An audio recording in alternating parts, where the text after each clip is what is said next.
Assalamualaikum warahmatullahi wabarakatuh. Alhamdulillahi rabbil alamin. Wabihi nasta'inu ala umuri dunya waddin. Wa sallallahu ala nabiyyina Muhammadin wa ala alihi wa sahbihi ajma'in. Amma ba'd. Kita panjatkan puja dan puji syukur kehadirat Allah Tabaraka wa Ta'ala pada kesempatan malam yang berbahagia kali ini. Kita kembali diberi kekuatan, kesehatan, hidayah serta taufik dari Allah Jalla wa Ala, sehingga kita bisa kembali menghadiri pengajian rutin di Masjid Agung Darussalam Purbalingga ini. Kita berharap semoga Allah Tabaraka wa Ta'ala berkenan untuk melimpahkan kepada kita semuanya ilmu yang bermanfaat, sehingga bisa kita amalkan sebagai bekal untuk menghadap kepada Allah Jalla wa'ala. Amin ya rabbal alamin. Salawat dan salam semoga senantiasa tercurahkan kepada junjungan kita Nabi besar Muhammad sallallahu alaihi wasallam, kepada para sahabatnya, keluarganya, dan umatnya yang setia mengikuti tuntunannya hingga di akhir nanti. Para hadirin dan hadirat sekalian yang kami hormati, dan juga segenap pendengar Radio Insani 88 FM di Purbalingga dan sekitarnya, para pendengar Radio Bas FM di Solo Tigo dan sekitarnya, para pendengar Radio Roja di Jakarta, di Bandung, di Lampung, dimanapun Anda berada, para pendengar Radio Muslim Yogyakarta, serta para pemirsa Yufid TV yang semoga senantiasa dirahmati oleh Allah Azza wa Jalla. Di antara karunia yang Allah berikan kepada para hambanya adalah Allah Subhanahu wa Ta'ala menjadikan momen-momen istimewa. Allah memberikan keistimewaan atas beberapa waktu dan musim yang keistimewaan itu tidak ada di dalam musim atau waktu yang lainnya sepanjang tahun. Di waktu-waktu istimewa itu, para hamba manakala beramal dijanjikan oleh Allah Tabaraka wa Ta'ala dengan pahala yang melimpah ruah, dan dijanjikan oleh Allah melalui lisan Rasulnya Sallallahu Alaihi Wasallam dengan pahala-pahala, keistimewaan, keutamaan yang membuat mereka terpacu untuk beramal. Kita tahu persis bahwasannya iman kita itu kadang naik, kadang turun. Sering naik apa sering turun?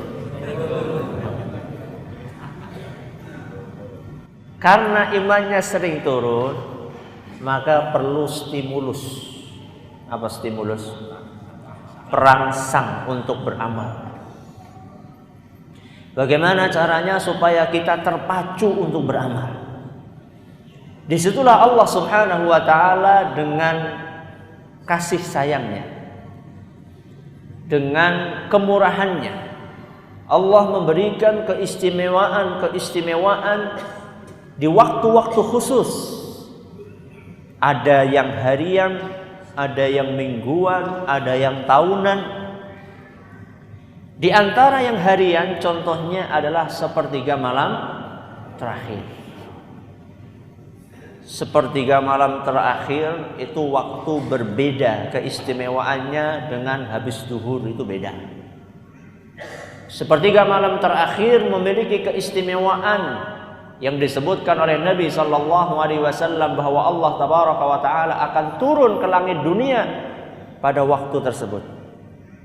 Kemudian Allah mengatakan, hal min da'in fa ujibalah, hal min mustaghfirin fa astaghfirulah. Kata Allah Tabaraka wa Ta'ala dalam hadis qudsi, apakah ada orang-orang yang mau berdoa, niscaya aku akan kabulkan. Ini janji dari siapa? Allah. Apakah ada hamba-hambaku yang mau minta ampun, niscaya aku akan ampuni. Ini berarti waktu istimewa, sepertiga malam terakhir. Makanya amat rugi dan amat naif orang yang menghabiskan sepertiga malam terakhir dengan nonton wayang atau orang-orang dengan dugem di diskotik naudzubillahi min dzalik, atau ngobrol ngalor ngidul dengan teman-teman, atau main gaplek, masya Allah, ditemani dengan wedang gaplek, wedang jahe. Ya masih mending kalau wedang jahe ditemani dengan wedang ciu. Na'udzubillahi min dzalik. Ada waktu istimewa sifatnya harian, ada waktu istimewa sifatnya mingguan, ada waktu istimewa sifatnya apa? Mingguan. Di antaranya di hari Jumat, terutama sore hari ba'da asar sampai menjelang maghrib. Waktu istimewa dijanjikan oleh Nabi kita Muhammad sallallahu alaihi wasallam bahwa di hari Jumat itu ada waktu yang sesaat. Barang siapa yang memohon kepada Allah tabaraka wa taala maka akan dikabulkan olehnya. Termotivasi kita. Dan juga ada waktu yang sifatnya tahunan. Itu ada harian, ada mingguan, ada tahunan. Contohnya di bulan Ramadan.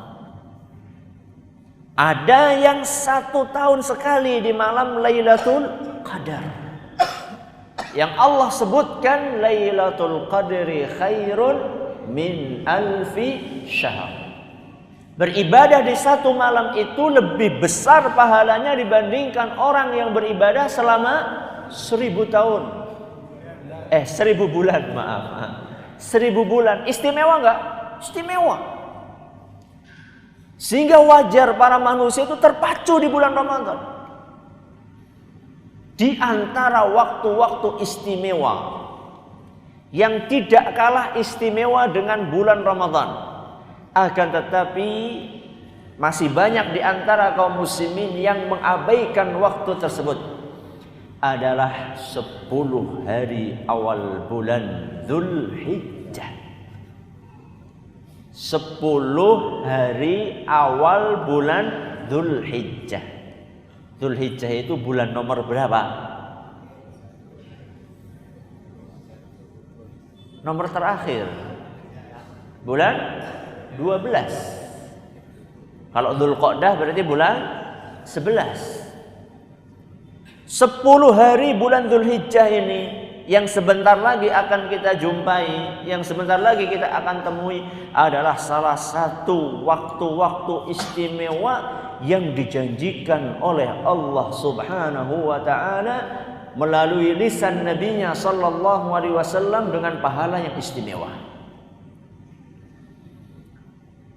Dari mana kita tahu bahwa ini waktu istimewa, ini tidak? Yang menentukan itu adalah Allah dan Rasulullah SAW. Jadi nggak boleh kita ngarang-ngarang. Oke, malam Jemuah Kliwon, malam Selasa Kliwon, gue malam sing paling sip gue maca Quran. Dalilnya mana? Nah, gitu. Jadi kalau menentukan sesuatu ini istimewa, hari pahalanya gini, amalan anu pahalanya gini. Yang memberi pahala itu siapa? Siapa yang memberi pahala? Allah. Yang berhak menentukan pahala anu adalah Allah Subhanahu wa taala. Pahala amalan anu di hari anu dengan jumlah sekian, yang berhak menentukan itu adalah Allah Subhanahu wa taala. Enggak boleh kita tuh ngarang. Bikin-bikin sendiri tuh enggak boleh. Karena yang ngasih pahala itu bukan kita, yang ngasih pahala adalah Allah Subhanahu wa taala. Maka sekarang boleh buat jamaah sekalian untuk menuntut saya. Mana Ustadz dalilnya kalau 10 hari awal bulan Dzulhijjah itu istimewa? Dalilnya ada dalam Al-Quran dan Sunnah Nabi Sallallahu Alaihi Wasallam. Di dalam Al-Quran, di antara dalilnya adalah surat Al-Fajr ayat 1 sampai 2. Ada yang hafal? Insyaallah. Apa? Wal fajri walayalin ashar. Wal fajri walayalin ashar. Apa artinya? Demi waktu fajar dan demi 10 malam. Di sini Allah Subhanahu wa taala bersumpah dengan dua. Yang pertama dengan waktu fajar, yang kedua dengan 10 malam. Waktu fajar sementara tidak kita bahas. Yang akan kita bahas ayat yang kedua, walayalin ashar. Demi 10 malam. 10 malam itu maksudnya apa? Kata Imam Ibnu Katsir, maksudnya adalah 10 malam yang ada di bulan Dzulhijjah, 10 awal bulan Dzulhijjah. Sebagaimana yang diriwayatkan dari Imam Ibnu Abbas radhiyallahu anhuma, Ibnu Zubair dan juga Imam Mujahid dan juga ulama yang lainnya dari kalangan ulama salaf maupun khalaf, sebagaimana yang dinukilkan oleh Imam Ibnu Katsir rahimahullah. Berarti 10 hari yang Allah gunakan sebagai media sumpah itu adalah 10 awal bulan Dzulhijjah. Allah Subhanahu wa taala Maha Besar. Allah Maha Agung. Kalau bersumpah mestinya memilih sesuatu yang agung. Karena Allah itu Maha Agung. Masa Allah Subhanahu wa taala bersumpah dengan hal-hal yang tidak agung? Allah Subhanahu wa taala kalau bersumpah akan memilih makhluk-makhluknya yang agung. Di antaranya adalah 10 hari awal bulan Dzulhijjah. Ini dalil dari Al-Qur'an. Masih ada dalil yang lainnya dari Al-Qur'an, kita lewati, kita sampaikan dalil dari hadis Nabi sallallahu alaihi wasallam. Sebuah hadis sahih aslinya ada di dalam Sahih Bukhari. Dan yang akan kami bawakan di sini redaksi yang ada dalam Abu Dawud rahimahullah, dan hadis ini dinyatakan sahih oleh Imam Ibnu Hibban, Imam Ibnu Khuzaimah dan Syekh Al-Albani.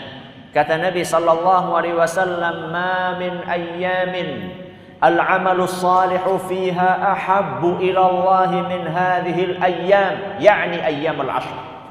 Kata Nabi SAW, tidak ada amalan yang lebih dicintai oleh Allah Subhanahu wa ta'ala melebihi amalan yang dilakukan seorang hamba di 10 hari awal bulan Dzulhijjah.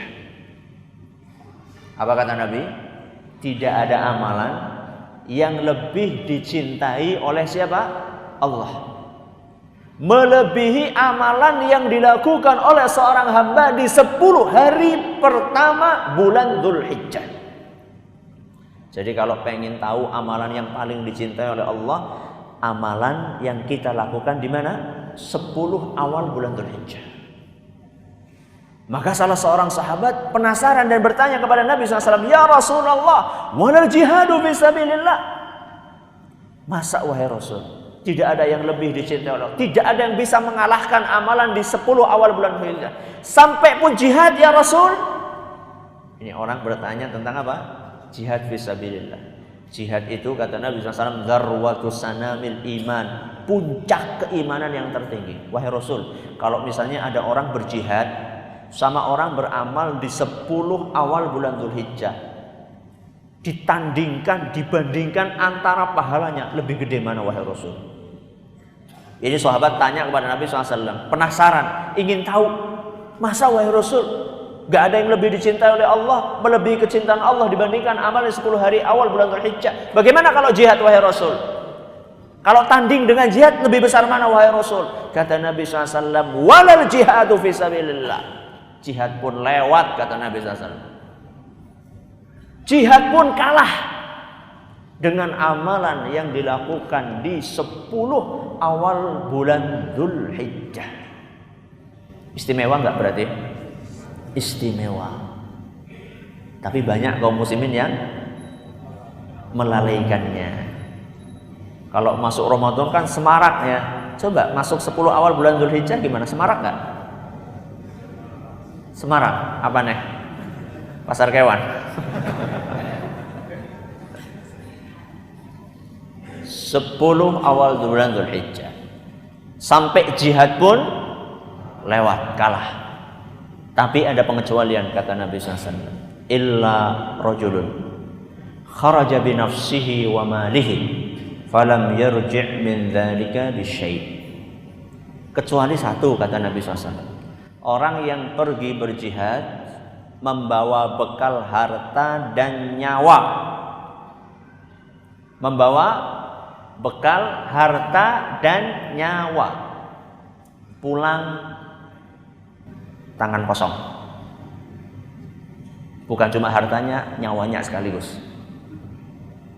Alias syahid di jalan Allah Subhanahu wa taala. Itu saja yang bisa mengalahkan. Itu tok yang bisa mengalahkan keutamaan amalan di 10 awal bulan Dzulhijjah. Makanya para ulama kita rahimahumullah, mereka sangat terpacu untuk beramal di hari-hari itu. Di antaranya Al-Imam Sa'id bin Jubair rahimahullah, diceritakan kana Sa'id bin Jubair idza dakhala ayyam al-'ashr ijtahada ijtihadan syadidan, bahwasanya Imam Sa'id bin Jubair kalau sudah masuk ke 10 hari pertama bulan Dzulhijjah, maka beliau akan sangat bersungguh-sungguh sekali. Jadi bukan cuma apa? Bersungguh-sungguh, tapi amat sangat bersungguh-sungguh sekali untuk beramal. Hatta ma yakadu yaqdiru alaih, sampai-sampai beliau tidak mampu, hampir tidak mampu untuk melaksanakannya. Saking apa nih? Saking luar biasa amal yang dia lakukan. Mereka sangat termotivasi dengan mendengarkan hadis-hadis Nabi SAW yang telah kami sebutkan tadi di atas. Maka seharusnya kita mencontoh mereka.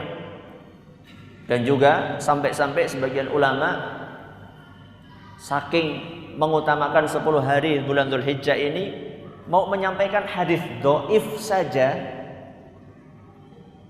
gak kewetu. Apa enggak kebetul? Enggak sampai hati. Sampai ada sebagian ulama ketika sudah masuk 10 hari awal bulan Dzulhijjah itu, di antaranya beliau adalah Imam Abu Zur'ah Ar-Razi, seorang imam ahli hadis, pakar hadis terkenal. Beliau pernah suatu hari ditanya tentang sebuah hadis, pengen mendengar ada orang syekh pada beliau, "Imam, tolong dong sampaikan saya sebuah hadis." Imamnya tahu hadisnya itu dhaif. Kata Imam Abu Zur'ah, "Nanti aja lah." Loh, ini saya pengen dengar, nanti aja, ini masih 10 awal bulan Dzulhijjah ini. Nanti kalau sudah lewat tidak apa-apa saya sampaikan, kata beliau. Maksudnya untuk memberitahukan redaksi hadisnya kayak apa. Lihat, sekarang di zaman kita Masya Allah, semakin masuk bulan Ramadan, hadis palsu semakin bertebaran di mana-mana. Sampai-sampai ada sebagian orang menyampaikan keistimewaan 30 hari bulan Ramadan. Malam pertama keistimewaan anu, malam kedua keistimewaan anu, malam ketiga keistimewaan anu. Hadisnya nutur nengendi. Hadis palsu yang dibawakan. Menyampaikan hadis palsu di bulan Ramadan. Allahu Akbar. Ini bukan hadis palsu yang ditanyakan kepada Imam Abu Zur'ah Ar-Razi, tapi hadis dhaif. Beliau takut menyampaikan hadis dhaif di 10 awal bulan Dzulhijjah. Kenapa? Karena beliau itu hari-hari yang istimewa. Mendingan digunakan untuk beribadah dengan ibadah-ibadah yang didatangkan dan dipraktekkan oleh Nabi SAW, yang diajarkan dalam agama kita. Ustaz, kalau dikatakan 10 awal bulan Dzulhijjah itu adalah hari yang istimewa, kenapa kok hari istimewa, Ustaz? Kata Imam Ibnu Hajar Al-Asqalani, karena di 10 awal bulan Dzulhijjah ini terkumpul sekian banyak ibadah yang mulia. Satu, ada menyembelih kurban. Dua, ada haji. Ada umrah. Ada salat. Ada apa lagi? Ada sedekah, ada zikir, ada baca Quran. Seluruh amalan itu terkumpul dalam 10 awal bulan Dzulhijjah. Ada puasa.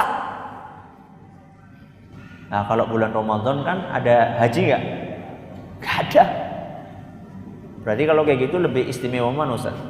10 hari bulan Dzulhijjah atau 10 terakhir bulan Ramadan? Lebih istimewa mana nih? 10 awal bulan Dzulhijjah atau 10 akhir bulan Ramadan? Lebih istimewa mana kira-kira? Ya kalau sama-sama istimewa gak usah kita bahas. Emang kita tahu semuanya sama-sama istimewa. Tapi lebih istimewa mana? Imam Ibnu Qayyim Al-Jauziyah beliau mengatakan, kalau siang harinya, kalau apa? Siang harinya lebih istimewa Dzulhijjahnya. Kalau apa? Siang harinya. Berarti kalau Ramadan apanya? Malam harinya. Jadi masing-masing punya spesifikasi keistimewaan. Oh, berarti kalau kayak gitu malam Dzulhijjah itu enggak istimewa? Ya istimewa, istimewa juga. Cuman kita lagi bicara mana yang lebih istimewa. Kalau dipandang dari sisi siang harinya, 10 awal bulan Dzulhijjah lebih istimewa. Kenapa? Karena di situ ada Idul Adha, ada kurban, ada hari Arafah, wukuf di Arafah. Kalau 10 malam terakhir bulan Ramadan ada apa di sana? Ada malam Lailatul Qadar. Terus apa yang harus kita lakukan Ustaz di 10 awal bulan Dzulhijjah ini? Yang pertama, yang harus kita perbanyak adalah amal soleh. Ini yang pertama. Apa? Amal soleh. Apa Ustaz amal solehnya? Silahkan amal soleh apapun, yang penting ada tuntunannya dari Nabi SAW. Aja gawe dewek.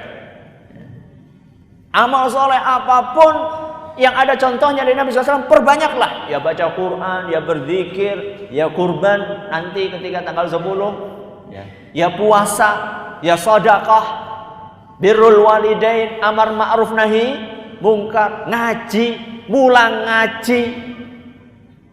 Wah, saya besok jadi semangat Ustaz ngajar TPA. Bagus, tapi jangan cuma 10 awal bulan Dzulhijjah toh. Bayangkan ngajar anak-anak baca Quran di 10 awal bulan Dzulhijjah. Masya Allah. Gak ada amalan yang lebih dicintai oleh Allah dibandingkan amalan yang kita lakukan. Allahu Akbar. Amal soleh apapun juga. Dalilnya adalah tadi hadis yang sudah saya bawakan. Tidak ada amal soleh yang lebih dicintai oleh Allah dibandingkan amal soleh yang dilakukan di 10 awal bulan Dzulhijjah. Yang kedua, yang perlu kita perbanyak adalah memperbanyak zikir. Memperbanyak zikir. Terutama takbir. Terutama takbir. Dalilnya apa? Hadis Nabi sallallahu alaihi wasallam dalam sebuah hadis yang diriwayatkan oleh Imam Ahmad, dan sanad hadis ini dinyatakan sahih oleh Syekh Ahmad Syakir. Kata Nabi sallallahu alaihi wasallam, "Ma min ayyamin 'indallahi wala ahabba ma min ayyamin a'zamu 'indallah wala ahab ilaihi minal 'amali fihinna min hadhihi al-ayyamil 'ashr."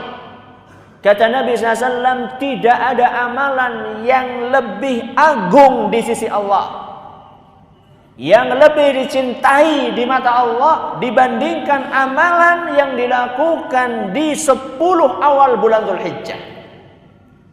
Redaksinya mirip kayak hadis yang tadi. Kemudian Nabi berpesan apa? Fa'akthiru fihinna.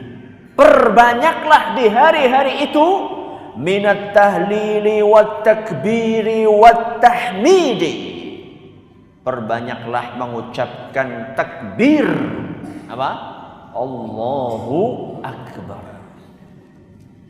Wat tahlili la ilaha illallah. Wat tahmidi, dan perbanyaklah mengucapkan alhamdulillah. Berarti intinya memperbanyak zikir. Berarti kalau jenengan ketemu ada orang baru masuk awal bulan Dzulhijjah, Allahu Akbar, Allahu Akbar. Urung badak. Bukan urung badak. Ini sudah masuk 10 awal bulan Dzulhijjah. Takbiran gue orang nunggu badak. Jadi takbir disunnahkan begitu masuk 10 awal bulan Dzulhijjah. Termasuk di dalamnya ada tahmid dan apa tadi? Tahlil. Ini waktunya ini, kita perbanyak ini. Alhamdulillah, la ilaha illallah, Allahu Akbar. Kalau subhanallah boleh juga, karena itu termasuk amal soleh. Pokoknya amal soleh apapun perbanyak. Terutama yang disebutkan oleh Nabi SAW tadi. Tahlil, takbir, sama tahmid. Dan dahulu para ulama kita, para sahabat Nabi SAW mempraktikkan itu, mensyiarkan itu. Sebagaimana disebutkan oleh Imam Bukhari di dalam sahihnya dengan cara muallaq, kana Ibnu Umar wa Abu Hurairah yakhrujan ila as-suq fi ayyamil 'ashr yukabbirani. Bahwasanya Ibnu Umar dan Abu Hurairah radhiyallahu anhum yakhrujan ila as-suq fi ayyamil 'ashr. Mereka pergi ke pasar. Siapa tadi? Abu Hurairah sama siapa? Ibnu Umar. Ketika masuk 10 awal bulan Dzulhijjah, mereka berdua pergi ke pasar. Untuk apa kira-kira? Nyanyi kalau jenengan golet janganan ya. Yukabbirani. Mereka berdua bertakbir. Kalau sudah masuk 10 hari terakhir, 10 hari awal pergi ke pasar, mereka berdua bertakbir. Wa yukabbirun nasu bitakbirihima. Orang-orang yang di pasar itu pada ikut takbir manakala mereka mendengar suaranya Ibnu Umar dan Abu Hurairah radhiyallahu anhum. Syiar itu harus diperlihatkan. Ya, syiar itu ada tumpet-tumpetakan. Allahu Akbar. Ini lihat bagaimana para manusia itu mereka terpacu ketika mendengar Ibnu Umar dan mendengar Abu Hurairah bertakbir. Kapan ya pasar Purbalingga kayak gue ya? Maaf saja, mungkin kalau ada orang praktek kayak gitu, dia ngomong, ya wong lagi kenal apa?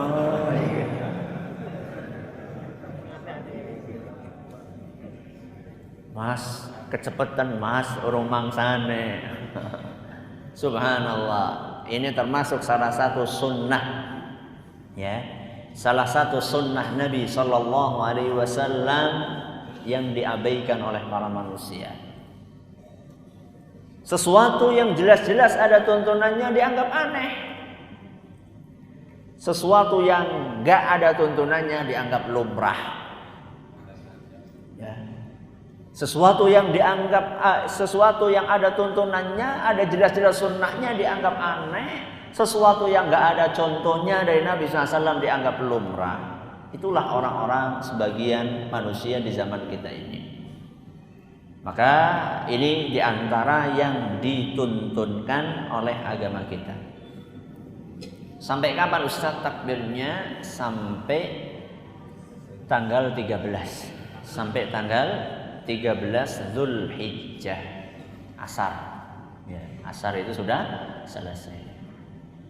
Ada juga sebagian ulama menambahkan takbir habis sholat 5 waktu mulai tanggal 10. Mulai tanggal berapa? 10 sampai 13. Ada sebagian ulama menambahkan itu. Insya Allah tidak apa-apa, dan ada beberapa asar perbuatan praktek sahabat yang menunjukkan hal itu. Maka bagi mereka yang bertakbir setelah sholat insya Allah tidak mengapa, dan dengan suara keras pun tidak apa-apa. Cuman memang lebih baiknya sendiri-sendiri saja, tidak usah dipimpin. Fokus pada hafal likih lah. Ya. Jadi imamnya takbir, makmumnya takbir. Ya. Jadi kita takbir sendiri-sendiri. Yang penting suasananya itu semarak dengan zikir kepada Allah Subhanahu wa Ta'ala. Ini termasuk zikir yang disunnahkan untuk dibaca dengan keras. Ini contohnya nih. Ya, ada zikir-zikir yang disunnahkan dibaca untuk lirih, ada zikir-zikir yang disunnahkan untuk dibaca dengan keras. Ini contohnya yang disunnahkan untuk dibaca keras. Kadang-kadang sebagian orang di zaman ini singkon seru malah lirih, singkon lirih malah seru, kuolak-walik kayak gitu. Ini loh contohnya nih. Ayo kalau mau keras-kerasan, ayo ini nih kesempatan ini untuk zikir dengan suara yang keras. Syiar sebagaimana dipraktikkan oleh para sahabat Nabi Sallallahu Alaihi Wasallam berdasarkan petunjuk dari Rasulullah Sallallahu Alaihi Wasallam. Ini yang keberapa ini? Yang kedua. Yang ketiga, memperbanyak puasa. Memperbanyak puasa.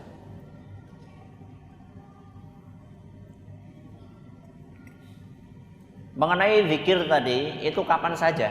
Itu kapan saja. Jadi termasuk nanti di malam Idul Adha itu juga termasuk, ya. Itu udah masuk itu kategori yang kita bahas tadi. Yang ketiga adalah memperbanyak puasa. Dianjurkan untuk memperbanyak puasa di 9 awal bulan Dzulhijjah. Berarti bukan di 10 awal. Karena tanggal 10 nggak boleh puasa. Di 9 awal bulan Dzulhijjah disunnahkan untuk memperbanyak puasa. Dalilnya apa Ustaz? Ya tadi, puasa amal soleh apa bukan? Puasa amal soleh bukan? Amal soleh. Berarti masuk ke dalam amal soleh yang dianjurkan untuk diperbanyak. Dan secara spesifik ada sebuah hadis yang dinilai sahih oleh sebagian ulama. Ada sebuah hadis yang dinilai sahih oleh sebagian ulama yang menyebutkan kana Rasulullah sallallahu alaihi wasallam yasumu tis'a Dzulhijjah, bahwasanya Nabi SAW berpuasa 9 hari bulan Dzulhijjah. Itu namanya puasa apa Ustaz? Puasa Dzulhijjah. Karena ada sebagian orang, Ustaz, puasa Arafah sih berapa hari? Puasa Arafah ya 1 hari. Tanggal 9 Arafah. Tanggal 9 Dzulhijjah, maaf. Jadi puasa Arafah berapa hari? 1 hari. Berarti dari tanggal 1 sampai hari Arafah sampai tanggal 8 nggak puasa. Ya puasa. Bagi yang mampu. Puasa Arafah pun juga bagi yang mampu. Jadi terutama puasa hari Arafah. Puasa hari Arafah ini punya keistimewaan khusus yang disebutkan oleh Nabi SAW dalam sebuah hadis yang diriwayatkan oleh Imam Ahmad dan Muslim. Kata Nabi SAW, siyamu yaumi Arafah ahtasibu ala Allahi an yukaffira sanata allati qablahu was sanata allati ba'dah. Puasa di hari Arafah akan menghapuskan dosa setahun yang lampau dan setahun yang akan datang. Maka monggo jangan sampai kelewat puasa di hari Arafah. Kesempatan untuk mengkikis dosa-dosa kita. Ini yang ketiga. Yang keempat, amalan yang perlu kita kerjakan adalah salat Idul Adha. Salat Idul Adha. Dari Anas ibnu Malik radhiyallahu anhu, qadima Rasulullah sallallahu alaihi wasallam al-Madinah walahum yawman yal'abuna fihima. Ketika Nabi sallallahu alaihi wasallam datang ke kota Madinah, hijrah dari mana? Dari Mekah sampai ke kota Madinah, beliau menemukan bahwa orang-orang di Madinah itu pada merayakan 2 hari. Ada 2 hari yang mereka merayakan hari tersebut, mereka bermain-main di hari itu, hari seneng lah katakanlah. Nabi mencermati, ini ada apa ini, kok ada 2 hari yang kalian kok kayaknya seneng banget di 2 hari itu. Maka Nabi SAW bertanya, mahadhanil yauman, apa 2 hari ini? Ini Nabi SAW. Jadi sebelum meluruskan, tanya dulu. Ya, orang ucuk-ucuk langsung ini salah. Orang tanya dulu. Tabayyun. Apa tabayyun? Klarifikasi terlebih dahulu. Nabi SAW bertanya, mahadhani, apa 2 hari ini? Para sahabat menjawab, kunna nal'abu fihima fil jahiliyah. Wahai Rasul, 2 hari ini memang kami khususkan untuk main-main di zaman jahiliyah dulu. Jadi 2 hari ini memang 2 hari istimewa di zaman jahiliyah. Begitu mendengar itu Nabi SAW mengatakan, Innallaha qad abdalakum bihima khairan minhuma. Wahai para sahabatku, Allah sudah memberikan alternatif pengganti yang lebih baik. Apa itu? Yaumul Adha wa Yaumul Fitr. Idul Adha dan Idul Fitri. Berarti di dalam agama kita yang namanya hari perayaan itu sebenarnya cuma 2. Idul Fitri sama Idul Adha. Itu yang diajarkan oleh Rasulullah sallallahu alaihi wasallam. Hadis riwayat Nasa'i dan dinyatakan sahih oleh Syekh Al-Albani. Yang kelima amalannya adalah menyembelih hewan kurban. Allah berfirman, "Fasalli li rabbika wanhar." Salatlah untuk Allah dan sembelihlah. Berkurbanlah kalian. Wajib atau sunnah Ustaz? Sebagian ulama mengatakan wajib, sebagian ulama mengatakan sunnah, mayoritas ulama mengatakan sunnah muakkadah. Jadi sangat ditekankan. Alhamdulillah di zaman kita ini banyak orang yang sadar. Kalau dahulu banyak orang yang belum nyembelih kurban. Mungkin yang sepuh-sepuh ini ya, yang usianya 60 tahun, 50 tahun, 70 tahun, yakin ketika panjenengan masih muda dahulu belum semarak seperti sekarang. Nggih napa mboten? Iya. Alhamdulillah sekarang pada semarak. Dan juga pendistribusiannya sudah mulai merata kepada fakir miskin. Kalau dulu di sebagian wilayah, ya saya bukan sedang mengeneralisir. Sebagian wilayah daging kurban itu cuma dimakan sama tokoh agama netok. Di sebagian apa? Wilayah. Alhamdulillah sekarang sudah mulai menyebar. Alhamdulillah. Ya. Maka ini sebuah kesyukuran. Akan tetapi hati-hati niate. Sebagaimana yang kemarin saya sampaikan pengajian di Jumat pagi, judulnya apa? Berkurban atau menjadi korban. Panjenengan ini pengen kurban apa jadi korban? Nah, kalau pengen kurban sing ikhlas. Contohnya orang ikhlas kepada Ustaz, yaitu kurban dipamer-pamerkan, ya, di foto-foto, di shooting-shooting, dilebokkan koran. Hati-hati, saya tidak sedang menuduh bahwa orang yang memasukkan foto kurbannya ke koran itu enggak ikhlas. Saya enggak nuduh, enggak. Cuman hati-hati. Sing jenenge niat gue angel golek jaga. Ya. Yang namanya niat itu sulit menjaganya, maka hati-hati sekali. Allah Subhanahu wa taala sudah mengingatkan jauh-jauh hari, lan yanalallaha luhumuha wala dima'uha walakin yanaluhu taqwa minkum. Kata Allah Subhanahu wa taala, daging kurban yang kalian sembelih itu tidak akan terbang menuju kepada Allah. Apalagi darahnya, dagingnya beora apa maning geti. Apa panjenengan pernah tumon sapi nembe disembelih terus mabur?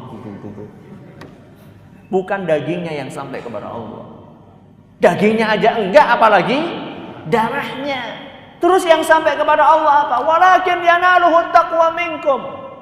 Yang sampai kepada Allah adalah takwa kalian. Niatnya sing benar itu yang akan sampai kepada Allah. Kurban niatnya enggak benar, dikhawatirkan tidak akan sampai kepada Allah. Dan nanti pada hari kiamat kita tidak mengambil manfaat dari kurban yang kita persembahkan tersebut. Bahkan naudzubillah min dzalik, bisa jadi nanti pada hari kiamat daging tersebut menjadi debu yang berterbangan. Naudzubillah min dzalik. Tuku bleduk regane 2,5 juta. Apa tumon tuku bleduk regane 2,5 juta. Beli debu harganya 2,5 juta. Nyong bae adol ngene. Nah, saya jual debu harganya 10.000. Saya yakin pada enggak mau beli. Bleduk 10.000 nang omah wakeh tat bleduk. Ya. Subhanallah, hati-hati. Masalah apa? Masalahnya. Maka inilah beberapa amalan yang dianjurkan di dalam agama kita. Semoga bermanfaat buat kita semuanya.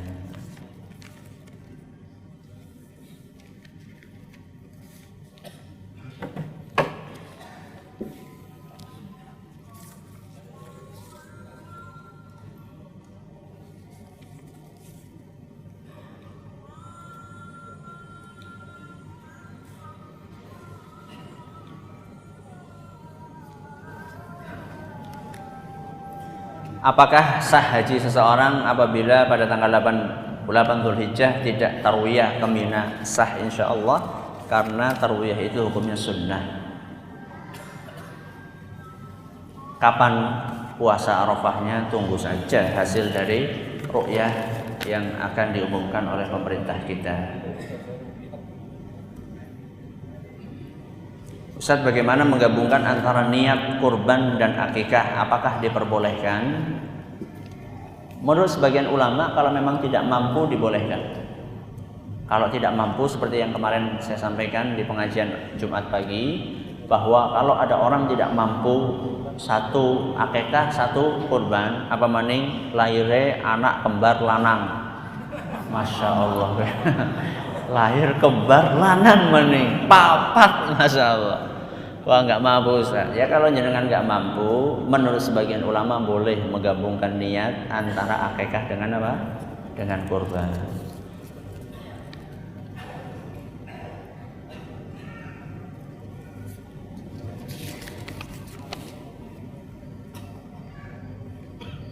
Apakah ada perbedaan antara sujudnya laki-laki dan wanita? Nggak ada bedanya. Nggak ada bedanya. Nah, laki-laki dengan wanita, menurut sebagian ulama dibedakan. Tapi yang benar tidak ada bedanya antara laki-laki dengan wanita, karena setahu kami tidak ada hadis-hadis yang menunjukkan adanya pembedaan antara laki-laki dan wanita dalam sujud. Sudah termasuk ikhlas atau belum ketika beribadah karena mengharap imbalan surga, atau terpaksa beribadah karena takut masuk neraka? Belum sempurna. Belum sempurna. Jadi yang lebih sempurna orang beribadah dengan 3 unsur di dalam hati. Yang pertama karena cinta kepada Allah. Yang kedua karena ingin surga Allah. Yang ketiga karena takut dari neraka Allah. Itu baru sempurna. Kata Imam Ibnu Qayyim, ya. Jadi kalau kita beribadah itu seyogyanya kita menghadirkan 3 perasaan itu. Yang pertama, saya beribadah karena cinta kepada Allah. Yang kedua, saya beribadah karena ingin mendapatkan surga. Yang ketiga, saya beribadah karena takut dari neraka Allah. Itu yang sempurna. Kalau salah satunya yang dilakukan itu akan timpang nantinya.